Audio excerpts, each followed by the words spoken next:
Praise the lord. ప్రభునందు ప్రియులైన దేవుని పిల్లలారా, మీ అందరికి కూడా గొప్ప శుభవార్త అండి. కల్వరి మార్గం గ్లోరియస్ చర్చిలో ప్రతి శనివారం ఉదయకాలం 10 గంటలకు స్వస్థత ఆరాధన జరుగుతుంది. మరి స్వస్థత విడుదల పరిచయం ఎంతో అద్భుతంగా పరిశుద్ధాత్మ దేవుడు జరిగిస్తూ వస్తున్నారు. ఇప్పటికే ఈ ఆరాధనలో మరి అనేకులు పాల్గొని, పలు ప్రాంతాల నుంచి ప్రజలు పాల్గొని మరి అనేక మంది బంధకాల్లో ఉన్నవారు విడుదల పొందుకుంటున్నారు, రోగులు స్వస్థపరచబడుతున్నారు. మరి చేతబడి మాంత్రిక శక్తులతో పిడిమబడుతున్న వారు విడుదల పొందుకుంటున్నారు. మరి శక్తివంతమైన వాక్యము ద్వారా బలపరచబడుతున్నారు, పరిశుద్ధాత్మ చేత నింపబడుతున్నారు. మీరు కూడా ఏ సమస్యలో, బాధలో ఉన్నా, బంధకాల్లో ఉన్నా, మీరందరూ కూడా ఈ ఆరాధనలో పాల్గొనండి, దైవ దీవెనలు పొందుకోనండి. దేవుడు మిమ్మల్ని దీవించునుగా. Praise the lord. విజయవాడ పట్టణ పరిసర ప్రాంత ప్రజలైన మీ అందరికీ ఆ ప్రత్యేకమైన శుభములు తెలియజేస్తున్నారు. వీళ్ళారా, కల్వరి మార్గం పాల్పృథ్వీ మినిస్ట్రీస్ వారి నిర్వహణలో ప్రతి నెల మొదటి మంగళవారం ఉదయం 9 గంటలకు పరిశుద్ధాత్మ తైలాభిషేక స్వస్థత ఆరాధన జరుగుతున్న సంగతి మీ అందరికీ తెలుసు. ఏప్రిల్ 7వ తేదీ ఉదయం 9 గంటలకే ఈ ఆరాధన ప్రారంభమవుతుంది. స్థలం తెలుసు కదండి, father Devayya auditorium, Loyola college, Ramesh hospital. ఈ ఆరాధనకు ఇప్పటికే వేలాది మంది ప్రజలు తరలి వచ్చి గొప్ప గొప్ప కార్యాలు పొందుతున్నారు, స్వస్థతలు పొందుతున్నారు. అలనాటి అపోస్తుల కాలములు కదిలి అద్భుతాలు చేసిన పరిశుద్ధాత్మ దేవుడు ఈ అంత్య దినాలలో దేవుని సేవకులమైన మా ద్వారా కదులుతూ అద్భుతాలు చేస్తున్నారు. ఏ కార్యం నీ జీవితంలో జరగట్లేదు, బాధపడుతున్నావు? స్వస్థత, గర్భఫలమా, అప్పులతో పీడించబడుతున్నావా, దురాత్మ చీకటి శక్తులతో పీడించబడుతున్నావా? అయితే తల్లి రండి, అద్భుతాలు మీ సొంతం. Praise the lord. Hyderabad, Secunderabad జంటనగర దేవుని ప్రజలారా, మీ అందరికీ నా హృదయపూర్వక వందనాలు తెలియజేస్తున్నానండి. కల్వరి మార్గం పాల్పృథ్వీ మినిస్ట్రీస్ నుండి ప్రతి ఆదివారం సాయంత్రం తార్నాకలో సాయంత్రం స్వస్థత ఆరాధన జరగడం మీ అందరికి కూడా తెలిసిన విషయమే. ఈ ఆదివారం కూడా సాయంత్రం తార్నాకలో ఉన్న మెట్రో స్టేషన్ ప్రక్కనే ఉన్న ప్రెసిడెంట్ కన్వెన్షన్లో మరి సాయంత్రం 6 గంటలకు ఈ స్వస్థత ఆరాధన జరగబోతుంది. ఈ ఆరాధనలో ఇప్పటికే అనేక మంది ప్రజలు అనేక ప్రాంతాల నుంచి పాల్గొని దీవించబడుతున్నారు. బంధకాల్లో అంటే చేతబడి మాంత్రిక శక్తులతో పీడింపబడుతున్న వారు విడుదల పొందుకుంటున్నారు, మరణకరమైన వ్యాధుల నుంచి విడుదల పొందుకుంటున్నారు. అలాగే గర్భఫలం లేని బిడ్డలు గర్భఫలం పొందుకుంటున్నారు. అలాగే చెడు వ్యసనాలకు బానిసలైపోయిన ప్రతి ఒక్కరూ దేవుని యొక్క వాక్యము ద్వారా మరి మారుమనసు పొందుకుని విడుదల పొందుకుంటున్నారు. దేవుని యొక్క గ్లోరీని, ఆయన మహిమను అనుభవిస్తున్నారు. ప్రియ దేవుని బిడ్డలారా, మీరు కూడా మీ కుటుంబాల సమేతంగా ఈ ఆరాధనలో పాల్గొనండి, దైవ దీవెనలు పొందండి.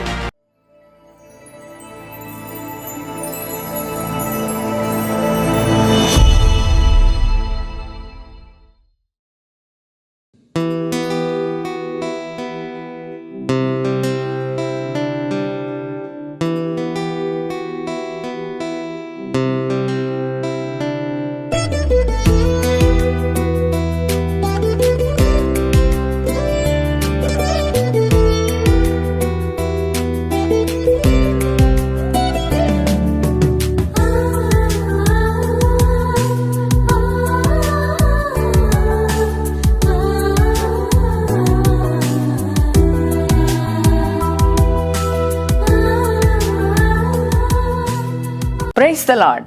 యేసుతో ప్రతిదినం అనే ఆధ్యాత్మిక కార్యక్రమానికి మిమ్మల్ని అందరినీ ప్రేమతో ఆహ్వానిస్తూ మీ అందరికీ నా హృదయపూర్వక వందనాలు తెలియజేస్తున్నాను.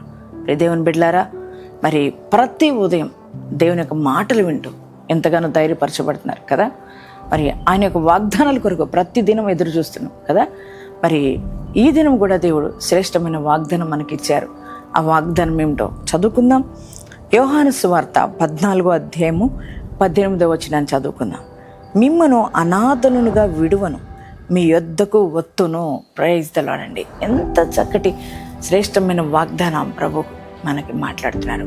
ఈ వాగ్దానం ఆ రోజు మరి శిష్యులతో దేవుడు మాట్లాడారు. శిష్యులందరూ కూడా యేసుక్రీస్తు ప్రభువారు మరి ఈ లోకాన్ని విడిచి పరలోకం వెళ్ళిపోతున్న ఆ సమయంలో మరి దేవుడు వారితో మాట్లాడుతున్నప్పుడు వారందరూ కూడా భయభ్రాంతులై మరి మమ్మల్ని విడిచి వెళ్ళిపోతున్నావా అని ఒక కృంగుదల్లో ఉన్నప్పుడు దేవుడు మాట్లాడుతున్నారు. మిమ్మల్ని నాదలుగా విడిచిపెట్టు, మీ యొద్దకు నేను వస్తానని ప్రభు చెప్తున్నారు. దేవుని బిడ్డ, ఈ వాగ్దానం వింటున్నా నీ జీవితంలో ఒంటరితనంలో ఉన్నవా? అందరూ విడిచిపెట్టిన పరిస్థితిలో ఉన్నవా? నాకెవ్వరూ లేరే, నేను ఒక అనాథను అనుకుంటున్నావా? అందుకే నా యొద్దకు ఎవ్వరూ రావట్లేదు. ఈ సమస్యల్లో, పోరాటాల్లో, కష్టాల్లో, అనారోగ్య పరిస్థితుల్లో, ఇబ్బందుల్లో మరి ఎవ్వరు నా దగ్గరికి రావట్లేదు. అందుకే నా పరిస్థితి ఇక మారదేమో, నా స్థితిగతులు మారవేమో, ఎందుకంటే నేను ఒక అనాథలాగా ఉన్నాను అని బాధపడుతున్నావేమో. కొంతమంది అందరూ ఉన్న అనాథలు అయిపోతుంటారు, ఎందుకంటే అందరూ విడిచిపెట్టిన పరిస్థితిలో ఉంటారు. ఒకవేళ నీకు తోబుట్టువులు ఉండి, రక్త సంబంధికులు ఉండి, అందరూ ఉండి ఈ రోజున ఎవ్వరు లేని ఒంటరిగా అనాథగా ఉన్నావేమో. కృంగిపోయి ఉన్నావా? దిగులుతో ఉన్నావా? నాకెవరు లేరు, ఈ సమస్యల నుంచి నన్ను ఎవరు బయటకు తీసుకొచ్చేవారు లేరు అని ఒకవేళ కృంగిపోయి ఉన్నావేమో. దేవునితో మాట్లాడుతున్నాడు. వాళ్ళు ఒకవేళ మనుషుల్ని అనాథలుగా విడిచారేమో, కానీ నువ్వు నా బిడ్డవు కదా బిడ్డ, నా రక్తంతో నేను సంపాదించుకున్నాను కదా, నువ్వు నా సొత్తు కదా, నేను ఎలా అనాథగా విడిచిపెడతా? నేను అనాథగా విడువను, నేను నీ యొద్దకు వస్తాను. ఎంత గొప్ప దేవుడు కదా నువ్వు ఆరాధిస్తున్న దేవుడు. మనుషులు లాంటి వాడు కాదు, నీ బంధువులు, స్నేహితులు, రక్త సంబంధికులు లాంటి వాడు కాదు. అని నిన్ను అనాథగా విడిచిపెట్టండి నాన్న. నీ యొక్క ప్రతి పరిస్థితుల్లోకి వస్తా, ఇబ్బందుల్లోకి వస్తా, కష్టాల్లోకి వస్తా, మరి నీకు తోడుంటా, నీ సమస్యలన్నీ పరిష్కరిస్తానని దేవుడు మాట్లాడుతున్నాడు. ఈరోజు నీ సమస్యలు పరిష్కారం కాబోతున్నాయి. ఎవరూ లేదని కృంగిపోవద్దు, మరి నేను అనాథనని కృంగిపోవద్దు. దేవుడు నీకు తోడుగా ఉన్నాడు. నీ ప్రతి పరిస్థితిలోకి ఆయన వస్తున్నాడు. నీకు కావాల్సిన ప్రతి ఈవులు ఇస్తాడు. అందుని బట్టి ధైర్యం తెచ్చుకో. ఈ వాగ్దానం బట్టి ధైర్యం తెచ్చుకొని యేసయ్యకి థ్యాంక్స్ చెప్తావా? మరి ఎంతమంది ఈ వాగ్దానం రిసీవ్ చేసుకున్నారు? మీ అందరి కొరకు నేను ప్రార్థన చేస్తున్నాను. Thank you father. పరిశుద్ధుడా, మహోన్నతులకు దేవా, నీకు వందనాలు, స్తోత్రాలయ్యా. ఈరోజు చక్కటి శ్రేష్టమైన వాగ్దానం ద్వారా మమ్మల్ని బలపరిచే వందనాలయ్యా.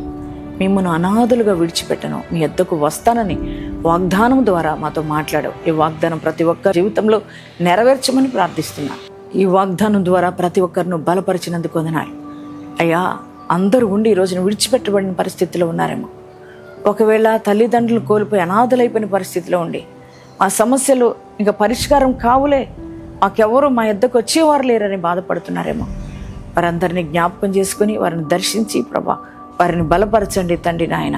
యేసయ్యా, వారు విడిచిపెట్టినా నేను విడిచిపెట్టిన మీ యొద్దకు వస్తానన్నావు కదయ్యా. వారి సమస్యల్లోకి, బాధల్లో, కష్టాల్లో, రోగాల్లోకి అయ్యా మీరు వెళ్ళండి నాయన. వారి ప్రతి పరిస్థితులు అన్నీ కూడా చక్కపరచండి అయ్యా. నాయన మీరే వారికి తోడుగా ఉండి నడిపించండి నాయన. వారి అప్పులు, అనారోగ్య పరిస్థితులు అన్నీ కూడా నువ్వు తొలగించి సమృద్ధిని, క్షేమాన్ని, ఆరోగ్యాన్ని పిల్లలకి దయచేయమని యేసయ్యా. ఈరోజు మ్యారేజ్ డేస్, బర్త్డే చేసుకున్న ప్రతి ఒక్కరికి నూతన దీవెనలతో, నూతన ఆశీర్వాదాలతో నిండుగా మెండుగా నింపమని నజరేయుడైన యేసు నామములో ప్రార్థిస్తున్నాం తండ్రి. ఆమేన్.